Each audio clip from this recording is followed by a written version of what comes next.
Hai hai, welcome to mini vlog edisi Keraton Kesepuhan Cirebon. Yuk ikutin kita. Yeay! Assalamualaikum warahmatullahi wabarakatuh. Hai, selamat pagi. Kami dari SD Garunyai kelas 5A. Perkenalkan, nama saya Bikris. Saya Fiona. Saya Sakila. Saya Tamara. Kami sedang berkunjung ke Keraton Kesepuhan Cirebon. Yuk ikutin. Nah teman-teman, sebelum masuk di tempat ini kita harus membeli karcis atau tiket ya teman-teman. Keraton Kesepuhan masih menyimpan sejarah dan budaya Cirebon.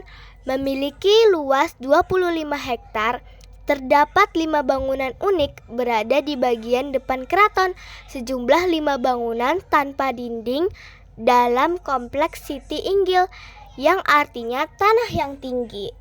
Nah teman-teman, bangunan yang pertama ini bernama Mande Malang Semirang yang merupakan tempat duduk Sultan dan keluarganya. Bangunan yang kedua, yang kecil ini dinamakan Mande Semartinandu, tempat duduknya penasehat Sultan atau penghulu keraton. Nah teman-teman, bangunan yang ketiga ini dinamakan Mande Pandawa V, difungsikan sebagai tempat duduk para pengawal Sultan.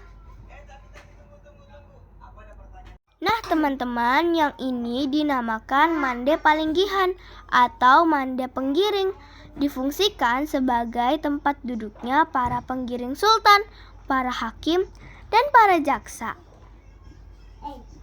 Nah teman-teman, bangunan yang kelima di ujung sana dinamakan Mande Karsemen.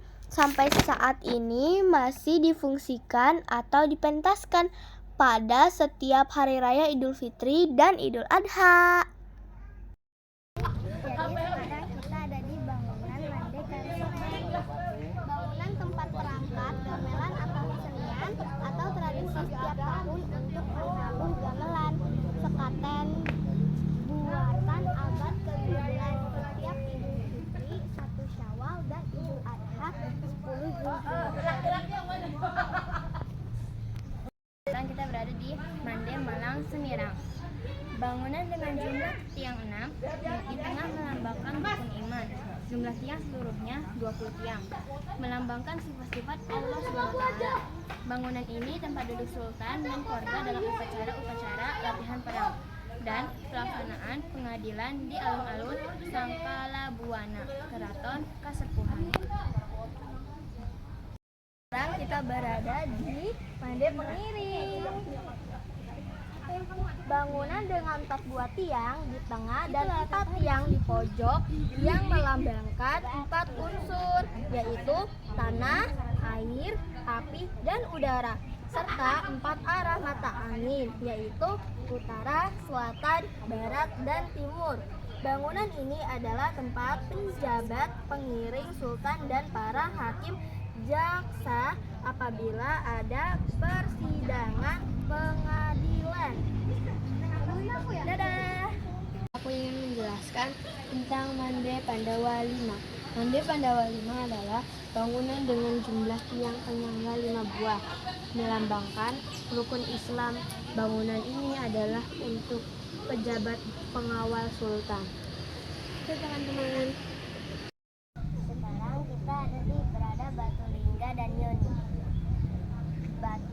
Batu Lingga dan Yoni adalah batu yang melambangkan Adam dan Hawa, melambangkan kesuburan dan duniawi, dan melambangkan kehidupan turun-temurun. Dadah semua. Jadi ini adalah pendopo pengada. Pengada artinya kubeng atau keliling. Bangunan ini adalah untuk pejabat Pancalima, terdiri dari Demang Dalem, Camat Dalem, Lurah Dalem, Laskar Dalem, dan Kaum Dalem. Sekarang kita berada di Gapura Banteng. Banteng merupakan simbol keberanian, kekuatan aparatur negara, dan terdapat tumpukan batu bata berbentuk banteng, merupakan gambaran tahun Candra Sangkala yang berbunyi Kuta sama dengan 1, Bata sama dengan 5,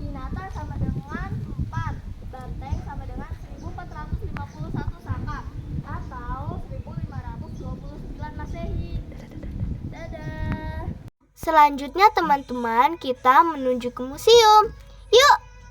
Memiliki museum pusaka yang cukup lengkap, berisi benda-benda pusaka serta lukisan koleksi kerajaan. Salah satu koleksi yang menarik buat aku yaitu koleksi kereta Singa Barong yang merupakan kereta kencana Sunan Gunung Jati. Hai teman-teman, kita masuk.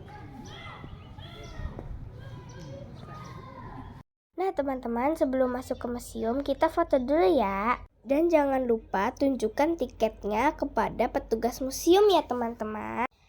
Nah sekarang kita masuk ke dalam museum ya teman-teman. Museum Pusaka Keraton Kasepuhan. Yeay! Wow, saat ini kita sedang berada di bagian kiri depan Museum Pusaka teman-teman. Dan di sini ada satu foto atau lukisan yang bernama Sultan Sepuh yang ke-14. Nah, ini dia teman-teman fotonya. Nah, ayo teman-teman kita menuju ke tempat selanjutnya. Yeay. Nah, lanjut teman-teman. Ini adalah benda yang paling ikonik di Keraton Kasepuhan. Ini dinamakan Kereta Kencana Singa Barong. Dibuat pada tahun 1549 Masehi, yang membuatnya cucu Sunan Gunung Jati yang bernama Pangeran Angkawijaya. Nah teman-teman, kereta Kencana Singa Barong ini dibuat dari kayu ulin atau kayu besi.